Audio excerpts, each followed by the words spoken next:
Hello बच्चा party, स्वागत करते हैं आप सभी का आपके द्वारा बनाए गए इस यूट्यूब प्लेटफॉर्म डिलाइट क्लासेस पे। ठीक है।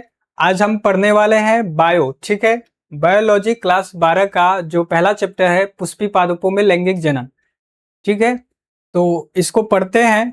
ठीक, हम आपको इस प्लेटफॉर्म पे डेली लेकर आएंगे बायो। ठीक है। तो आप अगर शांति से हमसे जुड़ करके पढ़ेंगे तो उम्मीद करते हैं कि आप अच्छे रैंक लाएंगे, अच्छी व्यवस्था मिलेगी। ठीक है। हम हर चीज फ्री देने वाले हैं। तो बिना समय गवाए स्टार्ट करते हैं अपने वीडियो को। ठीक है। जो हमारा पहला है पुष्पी पादपों में लैंगिक जनन, है ना। जो लेसन का क्या नाम है? पुष्पी पादपों में, पुष्पी पादपों में लैंगिक लैंगिक जनन। ठीक है, ये चैप्टर का हमारा नाम है। तो इसके हम परिचय देखते हैं। ठीक, पुष्प के बारे में पढ़ना है ना। जो पुष्प क्या होता है? ठीक है। अगर हम एक तरह से अपने पुष्प को लेते हैं, पादप के पुष्प को लेते हैं, तो पुष्प मानव के लिए क्या है? पुष्प मानव के लिए क्या है भाई? मानव के लिए पुष्प अगर देखा जाए तो हमारा एक तरह से अपने हम मन भावों को प्रकट करते हैं, है ना। अगर कहीं मिलने जा रहे हैं तो रेड पुष्प लेकर के, कहीं कोई देख कर जाता है, कहीं जाते हैं तो मतलब पुष्प को हम अपनी अभिलाषाओं से प्रकट करते हैं। लेकिन एक पादप के लिए पुष्प क्या है? एक भाई पादप के लिए पुष्प क्या है? तो एक पादप के लिए पुष्प जो है उसका लैंगिक जनन अंग है। ठीक है। हम अपनी पुष्प को अपनी अभिलाषाओं से प्रकट करते हैं, लेकिन एक जो पादप है उसका पुष्प क्या है? लैंगिक जनन अंग है। ठीक है। तो उसके बारे में अध्ययन करते हैं। हम इस अध्याय में क्या पढ़ेंगे कि जो पादप हैं वो एक पुष्प के द्वारा कैसे जनन करते हैं। ठीक है। जनन कैसे करते हैं, फल कैसे बनता है, जो उसकी प्रक्रिया है कैसे होती है, बीज कैसे बन जाता है, फल कैसे बन जाता है ना। ये सब हम इस अध्याय में क्या करेंगे? सीखेंगे, पढ़ेंगे। ठीक है। तो परिचय में क्या है? परिचय में हमारा जो है कि पुष्प, सभी पुष्प पादप लैंगिक जनन प्रस्तुत करते हैं, है ना। सभी पुष्प पादप क्या? लैंगिक जनन। एक होता है लैंगिक और एक अलैंगिक, है ना। तो जनन की प्रक्रिया जो सभी पुष्पी पादपों में कैसी? लैंगिक जनन प्रस्तुत करते हैं। ठीक है। आगे है पुष्पक्रमी पुष्पों एवं पुष्पी भागों की संरचना की विविधता अनुकूलन की व्यापक परिधि को दर्शाती है, ताकि लैंगिक जनन के उत्पादों, फलों व बीजों के निर्माण की सुनिश्चित कर सकते हैं। ठीक है। पुष्प की खेती को फ्लोरिकल्चर, ठीक है, जो पुष्प की खेती की जाती है उसे क्या कहते हैं? फ्लोरिकल्चर। ठीक। आगे है मानव के लिए पुष्प सौंदर्य, सामाजिक, धार्मिक और संस्कृति के लिए उपयोग है। ठीक है। हम आगे बताए हैं कि क्या पुष्प हम सौंदर्य के लिए प्रयोग करते हैं, है ना, सामाजिक स्तर पर प्रयोग करते हैं और धार्मिक स्तर पर, सांस्कृतिक कार्यक्रमों। ठीक है। इस तरह हम पुष्प को क्या करते हैं? प्रयोग करते हैं। लेकिन एक पादप के लिए पुष्प क्या है? जनन अंग है। ठीक है। समझ में आया इतना? आगे चलते हैं। ठीक। आगे क्या है? पुष्पी पादपों में लैंगिक जनन। ठीक, क्या है पुष्पी पादपों में लैंगिक जनन? ठीक। परिचय आगे आगे। पुष्पी पादपों में लैंगिक जनन। ठीक है। आगे है क्या? अनावृत्ति। अनावृत्ति पौधों में पुष्प उसका लैंगिक जनन अंग होता है। ठीक। आवृत्ति बीजी पौधों में। ठीक। आवृत्ति का अर्थ क्या है? कि ऐसा बीज, ऐसा फल जिसका बीज आवृत्तियों से ढका हुआ हो। ठीक है। तो मतलब क्या है? आवृत्ति पुष्पों में पुष्प उसका लैंगिक जनन अंग है। ठीक। आगे क्या है? पुष्प में नर जननांगों के रूप में पुंकेसर तथा मादा जननांगों के रूप में स्त्री केसर, है ना। जो उसका नर जनन अंग है क्या है? वो पुंकेसर। ठीक है। क्या रहेगा? पुंकेसर। और स्त्री जनन अंग क्या है? स्त्री जनन अंग, मादा जनन अंग क्या है? स्त्री केसर। ठीक। आगे क्या है? नर युग्मक एवं अंड कोशिका के संयुग्मन से युग्मनज बनता है। निषेचन पश्च युग्मनज युक्त बीजांड को बीज कहते हैं। बीज के अंकुरण से नए पादप का निर्माण होता है। ठीक है। आगे ये सभी घटनाएं क्रमिक रूप से 3 अवस्थाओं में पूर्ण होती हैं। ठीक। ये जो घटनाएं कितने अवस्थाओं में पूर्ण होती हैं? 3 घटनाओं में। ठीक। कौन से? निषेचन पूर्व घटना। ठीक है। यहाँ क्या रहेगा? घटना। ठीक। आगे है निषेचन और निषेचन पश्च घटना, मतलब कि ये सभी 3 अवस्थाओं में पूर्ण होते हैं। ठीक है।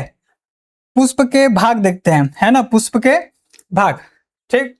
मतलब कि एक पूर्ण पुष्प को जो पुष्प है किस तरह से दर्शाता है, किस तरह से पुष्प में कौन कौन से भाग होते हैं उसको देखते हैं। ठीक है, पुष्प की संरचना है ना, इंपॉर्टेंट हेडिंग है क्या, पुष्प की संरचना।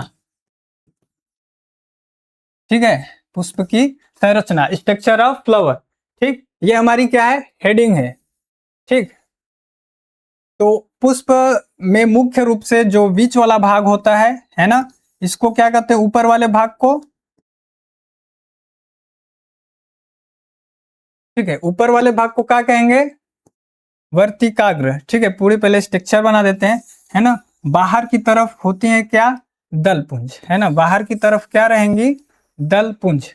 ठीक, इससे हरे रंग का, है ना, हरे रंग का एक होता है क्या, वाह दलपुंज, है ना, क्या रहेगा, वाह दलपुंज। ठीक है, बाहर हरे रंग का क्या रहेगा, वाह दलपुंज। और इसके आगे क्या, इसमें बीच में पुंकेसर, है ना, पुंकेसर। ठीक है, पुंकेसर। ठीक है, ये हमारी पूर्ण पुष्प की संरचना। ठीक है, मतलब कि ऐसा पुष्प जिसमें चारों चक्र उपस्थित हो उसको क्या कहते हैं, पुष्प पुष्प, पूर्ण पुष्प। ठीक, तो ये जो पुष्प है इसमें चारों चक्र हमारे क्या है, उपस्थित हैं। ठीक है, चारों चक्र क्या है, उपस्थित हैं, है ना। देखा जाए चक्रों के नाम, इसको क्या कहते हैं, वाह्य,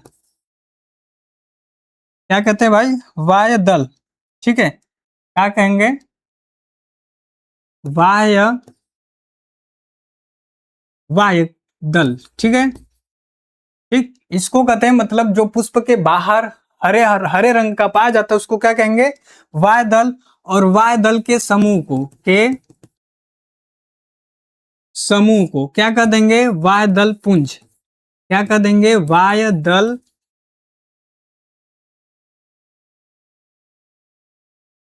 इसको क्या कह देंगे भाई, वाय,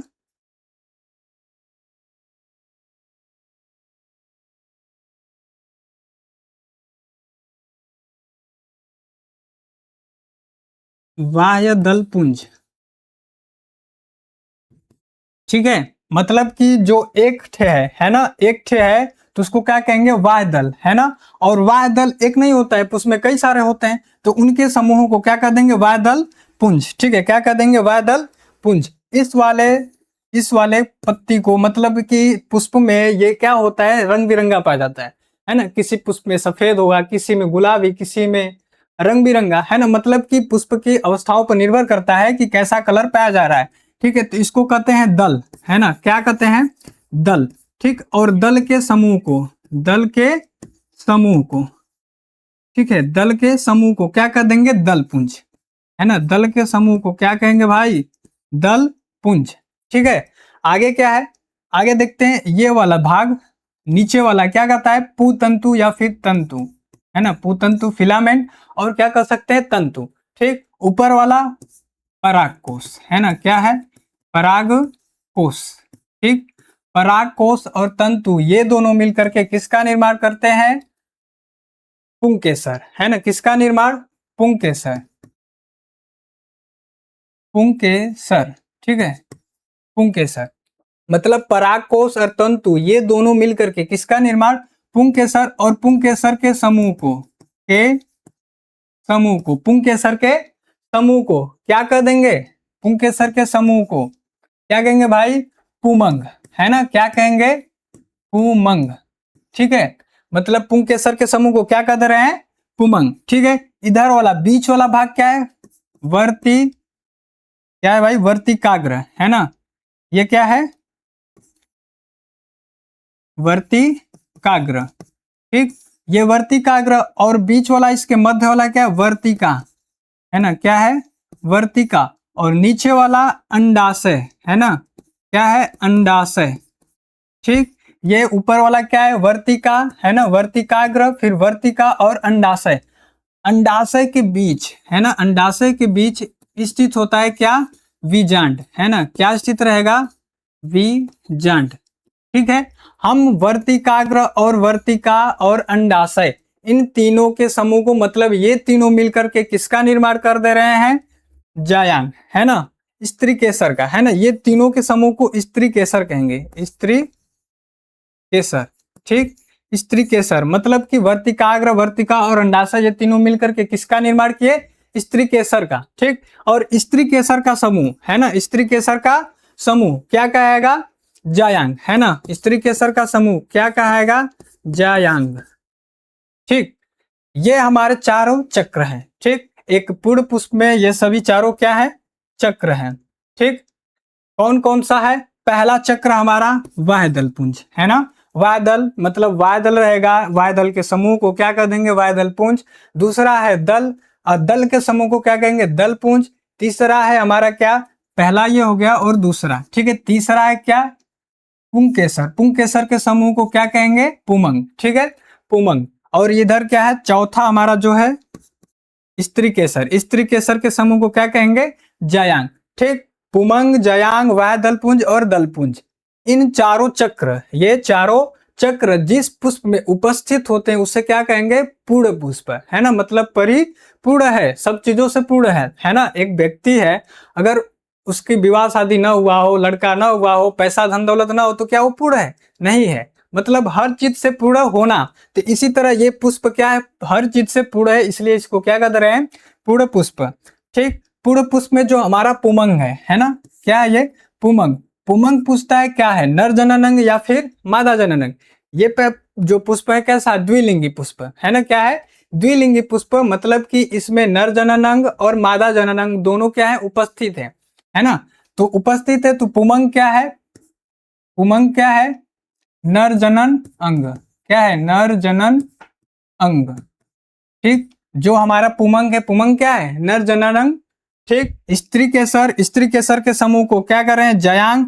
जयांग क्या है? मादा जनन अंग। क्या है भाई?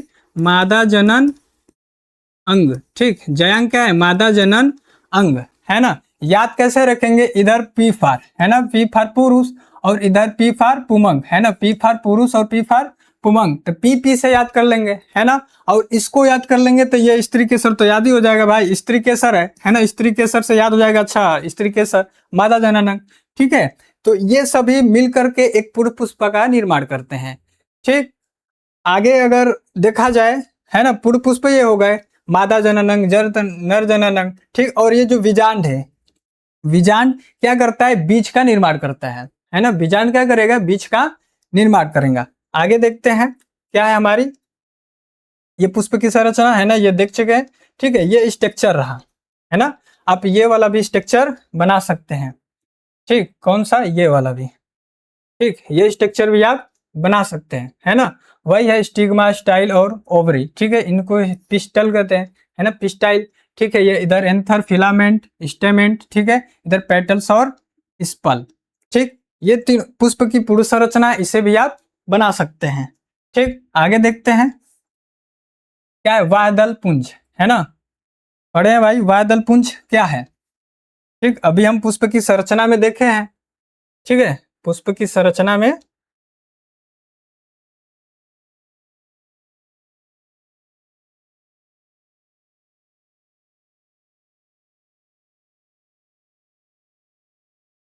अभी पुष्प की संरचना में देखे हैं। ठीक है, तो ये क्या है? वायुदल पुंज। ठीक, जो पुष्प में हरे रंग का पाया जाता है ना। सदैव पुष्प कैसा भी होगा, लेकिन ये कैसा होगा? हरे रंग का। ठीक है, तो यह पुष्प का प्रथम चक्र होता है। ठीक, होता है जो अधिकांश हरे रंग का होता है। ठीक, वायुदल पुंज अनेक बहुदलों से, मतलब अनेक बहुदलों से मिल करके बना होता है। वायुदल पुंज की इकाई को क्या कहते हैं? वायुदल। ठीक है, वायुदल पुंज की इकाई को क्या कहेंगे? वायुदल। यह पुष्प को कलिका अवस्था में रक्षा करता है। ठीक है, जो वायुदल पुंज है क्या करता है? पुष्प की कलिका अवस्था में रक्षा करता है। अब उसके अड़हुल के फूल पर देखे होंगे, मतलब जो हरे हरे रंग का होता है, उसकी कलिका अवस्था में क्या करता है? रक्षा करता है। ठीक है, वो कलिका अवस्था में क्या करेगा? रक्षा करेगा। ठीक, अगला है क्या? दलपुंज, है ना, दलपुंज। ठीक, दलपुंज क्या करता है? दलपुंज यह पुष्प का दूसरा चक्र होता है। ठीक, यह पुष्प का क्या है? दूसरा चक्र है। अनेक दलों से मिलकर क्या बनता है? अनेक दल मिलकर का बना होता है, मतलब अनेक दलों से मिलकर के बना होता है, जिसे क्या कहते हैं? दलपुंज। इसका महत्वपूर्ण कार्य क्या है? परागकण के पराग कणों में कीटों को अपनी तरफ आकर्षण करना। ठीक है, जो दल पुंज है रंग बिरंगे होते हैं, है ना, ये इन्हों को तो हम देख करके मोहित हो जाते हैं कि नहीं पुष्प को तोड़ लें, वाह क्या रंग है। ठीक है, मतलब वो कौन सा भाग होता है, दल पुंज। ठीक, ये रंग बिरंगा होता है। तो ये क्या करता है, रंग बिरंगा क्यों बनता है, पुष्प को आकर्षित, कीटों को आकर्षित करने के लिए, है ना, कीटों को क्या करने के लिए, आकर्षित करने के लिए, ताकि परागकण एक जगह से दूसरी जगह जा सके। ठीक है, अपनी तरफ आकर्षित करने का होता है। ठीक है, आगे क्योंकि ये रंग बिरंगे होते हैं, दलपुंज की इकाई को क्या कहते हैं, दल। ठीक है, दलपुंज की इकाई को क्या कहेंगे, दल। ठीक है, हमारा जो तीसरा है, तीसरा क्या था, पुमंग, है ना, तीसरा क्या था, पुमंग। तो पुमंग पुष्प का तीसरा चक्र होता है। यह एक या एक से अधिक पुंकेसरों से मिलकर बना होता है ना, पुंकेसर के समूह को क्या कहते हैं, पुमंग। ठीक है, तो वही है, मतलब एक या एक से अधिक पुंकेसरों से मिलकर बना होता है। पुमंग पुष्प का नर जनन भाग होता है ना, नर भाग होता है। एक पुंकेसर के दो भाग होते हैं, क्या है, परागकोश और फिलामेंट, है ना, परागकोश और फिलामेंट। ठीक है, तंतु। ठीक, आगे है जयांग। ठीक है, चौथा भाग क्या है, जयांग, है ना, चौथा भाग क्या है भाई, जयांग। ठीक, जयांग क्या है, यह पुष्प का चौथा चक्र व आखिरी चक्र है। ठीक है, अब इस टेक्सचर में देखे है ना, तो जो जयांग क्या है, पुष्प का चौथा चक्र और आखिरी चक्र। ठीक, जयांग एक से अधिक स्त्री केसरों से मिलकर के बना होता है। स्त्री केसर के इस समूह को क्या कहते हैं, जयांग। ठीक है, जयांग के मुख्यतः तीन भाग होते हैं, क्या है, वर्तिका, है ना, और वर्तिकाग्र और अंडाशय। ठीक, ओवरी, स्टिग्मा स्टाइल और ओवरी। ठीक है, इसके आगे मिलते हैं अगली वीडियो में, तब तक के लिए बाय, थैंक यू।